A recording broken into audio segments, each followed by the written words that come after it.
Bonjour, je suis Geoffrey Collignon et je suis le président de la société Voxwave. Voxwave, c'est un studio qui produit des concerts holographiques mettant en scène des chanteurs virtuels. Donc on a créé en fait des chanteurs qui sont entièrement numériques, c'est-à-dire que leur image est projetée sur scène grâce à une technologie d'hologramme et ils chantent grâce à une technologie de synthèse vocale. Et donc la première qu'on a créée, c'est celle dont on voit l'image un petit peu partout, c'est Alice. J'ai une formation plutôt classique à la base, c'est-à-dire que j'ai fait donc Hippocagne et KNBL au lycée Henri IV, donc c'est des lettres, c'est des sciences sociales, c'est des maths, enfin c'est toute une culture classique finalement. Prolongé ensuite donc par le fait que je suis normalien, donc passé par Normal Sup Paris. Moi j'ai aussi toujours navigué beaucoup dans l'univers de la culture manga, de la culture jeux vidéo, enfin tout cet univers. Et en fait avec Voxwave, il s'agissait pour moi d'essayer de concilier les deux en créant quelque chose de nouveau. Pour présenter Alice, donc c'est la première chanteuse virtuelle francophone. Alors qu'est-ce que ça veut dire?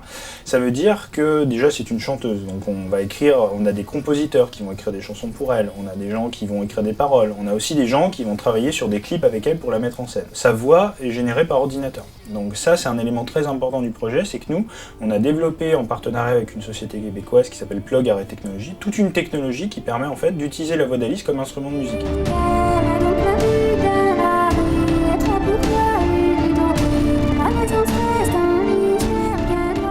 On travaille avec des danseurs, avec des animateurs 3D pour permettre de donner vie au personnage, de la faire bouger et in fine de la produire sur scène. Donc pour ça on a des écrans holographiques sur lesquels le personnage va être projeté et on va faire des concerts avec ça. Aujourd'hui j'ai deux associés en plus de moi-même, donc l'un qui s'appelle Lucien Cartier-Tillet qui est notre responsable technique qui s'est occupé de toute l'infrastructure technique qui permet de faire chanter Alice, et mon autre associé Axel Adnet qui elle travaille plus sur la relation avec les artistes et les clients. Ce qu'on vend c'est donc aujourd'hui des prestations de spectacle. Alors soit c'est comme ce qu'on va faire en décembre, là le 17 décembre, donc on va faire une date au Trianon, donc là on vend les billets, on a des partenaires, on a la Fnac, Digitic, Ticketmaster qui nous aident à écouler ces billets, soit on va les vendre directement à des festivals ou des salons qui veulent qu'on vienne jouer chez eux et qui veulent produire le spectacle. L'autre canal qu'on a choisi d'explorer, c'est celui plutôt de la production en ligne, donc on produit des clips qui sont disponibles en ligne, et puis on a tout un ensemble de partenaires.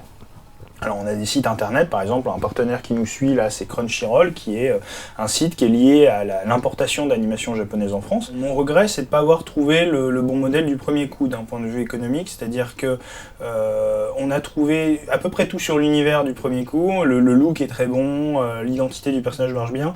Par contre, au niveau de comment ça doit marcher avec nos différents collaborateurs, ça a été plus compliqué à trouver, ça a été un cheminement plus long. Pour donner un petit conseil à tous les entrepreneurs et tous les jeunes notamment étudiants entrepreneurs qui voudraient se lancer, il faut que vous fassiez attention dans votre entourage à avoir des gens qui vous renvoient à la fois une image positive de vous-même, qui croient en votre projet et si vous devez collaborer avec, ont des compétences complémentaires.